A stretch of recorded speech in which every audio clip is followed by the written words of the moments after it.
It wasn't even the slap that stunned me most. It was how fast her face turned from fury to fear, like she'd just realized she'd set something in motion she couldn't stop. The room had been warm with laughter. Her father had just finished a long-winded joke about cruise ships and bad shrimp, and everyone was mid-chuckle when she turned to me. Her wine glass trembled in her hand. She said my name once, soft and sharp, like a warning. Then she called me a liar. Loud, clear, so everyone would hear. You lied to me. To all of us. Her voice cracked. Don't pretend you didn't. I blinked. Tried to breathe through it. I said only one word. What? Then her hand cut the air and found my cheek. Hard. Enough to knock my head to the side. The table went silent. Forks clinked back onto plates. I could hear the rustle of her mother's silk blouse as she leaned back in her chair, stunned. Her brother's jaw clenched, like he was about to stand up. A cousin gasped. Her aunt whispered, "Oh my God," under her breath. I just sat there, staring down at the roasted potatoes on my plate like they had the answer. My face burned, not from the slap itself, but from the eyes. Everyone saw it. Everyone saw me, the husband accused, exposed, humiliated at a dinner table in someone else's house. You gonna lie again? She hissed, standing over me now, fists clenched. You gonna deny it again? Like you did last weekend? My mind raced. She'd set the trap. She wasn't asking. She was performing. Her father stood slowly, reaching a hand toward her elbow. Maybe we should talk about this in private. No, she snapped. He wants to play games? Let's play. Tell them where you were Friday night. Go ahead. Tell them about the hotel. And that's when I realized. She thought she was holding the cards. She thought I'd panic, beg, stumble over excuses, say something stupid that would make her look justified, maybe even cry. But I didn't. I reached into my coat pocket and took out my phone. You want to talk about Friday? I said quietly. My voice wasn't loud. I didn't need it to be. Okay. I tapped the screen. Airdropped the file to the TV mounted over the fireplace. Her brother, always the tech guy in the family, raised an eyebrow but accepted it. The video loaded in seconds. Black screen. A timestamp. Friday night. 10:42 p.m. Hotel hallway. Camera angled from above. First, silence. Then the elevator doors opened. Out she stepped. Hair down. Coat off. Lipstick fresh. And behind her, not me. A man. In a white button-down and no ring on his finger. He followed her like a puppy, grinning, stupid and drunk. She looked back once, smiled at him, then kissed him in the hallway before they disappeared into room 718. The room went still. Her face drained of color as the video ended. I didn't say a word. Didn't look at her. I kept my eyes on her brother. He turned to her slowly. Is this true? And just like that she ran. Pushed her chair back, so hard it toppled. Grabbed her bag. Shoes clicking against the hardwood as she fumbled for the front door. Someone called after her. Maybe her cousin, maybe her mom, but she didn't stop. Didn't look back. The door slammed. I exhaled. The slap still tingled on my cheek, but it felt distant now, like it had happened to someone else, in another life. I stood up. No one said anything at first. Then her brother spoke again, softer this time. You had that ready? I nodded. He looked down, rubbed a hand over his face. Why didn't you say anything before? I was trying to protect her, I said. And that was the truth. Because I loved her. I really did. That love had made me blind for a long time. I ignored signs that now screamed in hindsight. The late meetings, the sudden solo trips, the way she guarded her phone like it held the nuclear codes. I made excuses. Told myself she was just stressed. That she was allowed to have her own space. That trust meant not asking too many questions. But trust doesn't mean turning a blind eye when someone stops looking at you the same way. It means being brave enough to face what's real, even when it hurts. And Friday night had been my breaking point. I wasn't even trying to catch her. I'd gone to the hotel because I was supposed to meet a client there. But when I saw her walk out of the elevator, arm in arm with someone else, I froze. Ducking behind a column, I watched them disappear down the hallway. I didn't confront her then. I just left. I needed time. Proof. Clarity. Now I had all three. And the worst part? I still didn't hate her. God, I wish I did. It would have made it easier. Instead, all I felt was this aching hollowness. A kind of tired that seeps into your bones when you realize the person you thought would stand beside you for life had already left you long before they walked out the door. The evening carried on, awkwardly. Plates were cleared in silence. Someone put on jazz, low and nervous. Her mother tried to act like nothing happened, but the way she dabbed at her eyes gave it away. I slipped out before dessert. I didn't belong there anymore. She made sure of that. And yet, that wasn't the end. Not by a long shot. I didn't go home that night. Not because I was afraid, but because I needed quiet. And our home, the one we chose together, painted together, filled with all those framed memories and scented candles, wasn't mine anymore. It hadn't been for months. Maybe longer. I drove. Nowhere in particular. Past the old grocery store where we used to buy ice cream at midnight. Past the gym she pretended to go to. Past the Thai restaurant where she first told me she loved me, laughing with a mouth full of noodles. Funny how memories turn into ghosts the moment trust dies. I parked outside a 24-hour diner and sat there with the engine off, watching a waitress wipe down tables through the window. Inside was warmth, conversation, life. Outside, just me and the cold, and the truth sitting like lead in my chest. I replayed everything. Not just the slap, not the footage. Everything. The first time I felt it, the shift. It was months ago, maybe a year. She'd started coming home later, hugging me less. Her eyes would flick past mine during dinner like she was somewhere else. I asked once, gently, if everything was okay. She smiled, kissed me on the forehead, and said, "Don't be weird. Don't be weird." That was her way of brushing me off, making my instincts feel like paranoia. And I let her. Because that's what love does, right? It teaches you to doubt your doubts, to believe the best in someone, even when the worst is whispering in the back of your mind. I never went through her phone, never followed her, but I noticed. The weekend conference with no badge or brochure. The coworker who liked all her photos but never seemed to tag her in his. The way she suddenly cared about Pilates and spray tans and weekends alone to reset.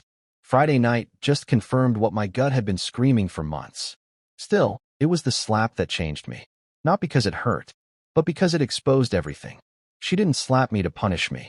She slapped me because she thought I was powerless. Because in her mind, I was the liar, the cheater, the fool. And by doing it publicly, in front of her family, she thought she could rewrite the narrative, control the fallout, be the victim. But the truth has its own voice, and it doesn't whisper. The next morning, I got a text from her. "Please don't speak to my family about this.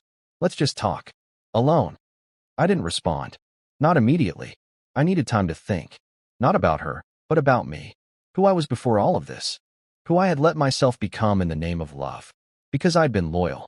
Not just to her, but to an idea, a marriage that looked good on paper, in photos, at family dinners. And maybe that's why I stayed quiet for so long. Because I didn't want to admit the truth. She'd been gone long before she packed a bag. The real her, the one who used to run barefoot into the ocean with me, who cried when I read her that stupid poem on our anniversary, who once painted a mural in our garage because she was bored. That version was gone, replaced by someone colder, slicker, someone who cared more about appearances than connection, someone who could slap her husband in front of her father and still think she held the moral high ground. I thought about all the things I'd sacrificed. The promotions I turned down so I could be home more. The friendships I let fade because she didn't like them. The money I poured into her startup dreams. The nights I held her when she cried over nothing. And the nights she turned away when I needed the same. And now I was the liar? No, not anymore. By noon, I texted her back. "Meet me at the hotel lobby. 3 p.m. Bring nothing but honesty." It was the same hotel from the footage. I needed her to walk through those same doors and see them differently now. Not as her little secret haven, but as the place where the lies came undone.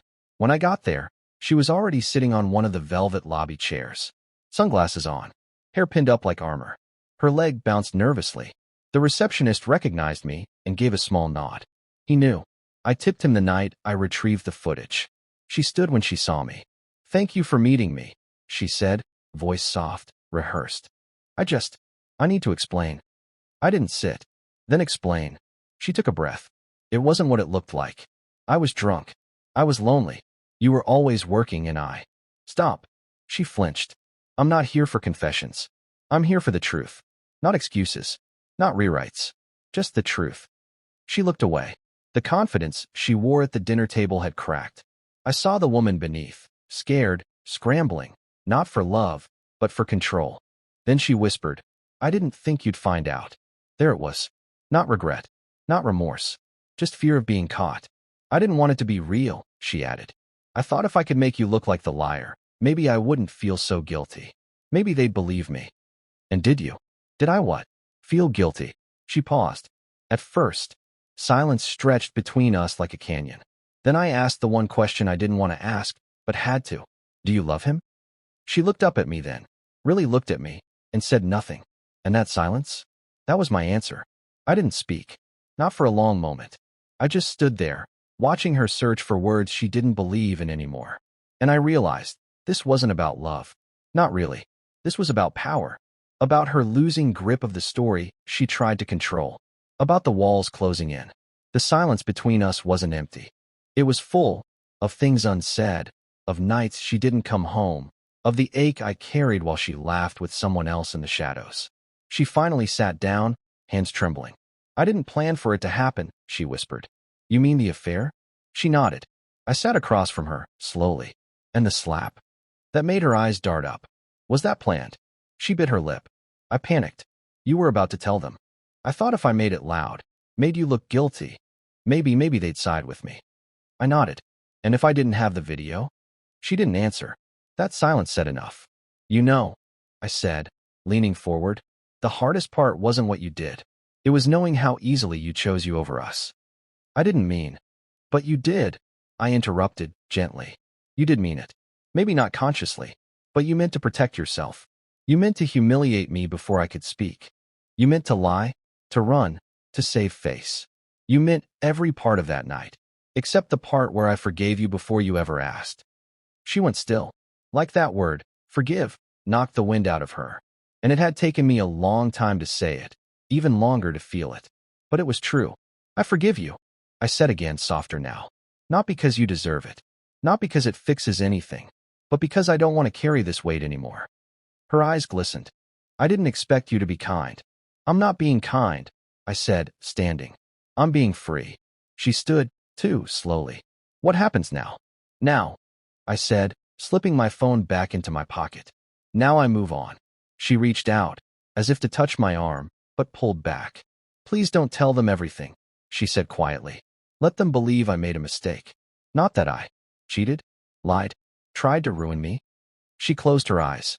Yes. I looked at her, really looked at her. Not the version I once loved. Not the girl in the sundress laughing on our balcony. But the woman standing in front of me now, trying to salvage her reflection in a mirror cracked by her own hand. I won't say a word, I told her. But I won't protect your version either. She nodded. And that was the last thing we ever agreed on. 2 weeks later, the story had shifted. Her brother called me, not to pry, but to apologize. I had no idea, he said. I thought you were hiding something. I admitted. I was hiding how much I loved her. He went quiet on the other end. Then he said, you didn't deserve that. And it wasn't validation I needed, but it helped. I didn't take her to court. Didn't drag her name through the mud. Didn't leak the footage. I simply walked away. I moved out of the house a week later. Left the keys in the drawer. Left the photos on the wall. I didn't need to take the past with me. It had already taken enough. The last time I saw her was in a grocery store. She was alone. No makeup. Hair tied back. She didn't see me, and I didn't stop her. I just watched her move through the aisles like a shadow of the woman I once knew. Lighter somehow, but not freer. Just empty. And I realized something important. Closure isn't always a moment. Sometimes it's the absence of a moment. The door you don't knock on. The apology you stop waiting for. The story you stop telling yourself to make the pain feel noble. These days, I sleep better. There's no one lying beside me, but there's peace in that. No secrets under the sheets. No locked phones or late-night excuses. Just quiet. And healing. People ask sometimes, what would you do differently? And the answer is, nothing. Because that slap? That betrayal? It taught me more about love than the years we spent smiling for photos. It taught me that real love isn't about who says, I love you first or most. It's about who shows up when the cameras are off. When the dinners end. When no one's watching. She didn't. But I did. And that's why I survived it. That's why I'm still standing.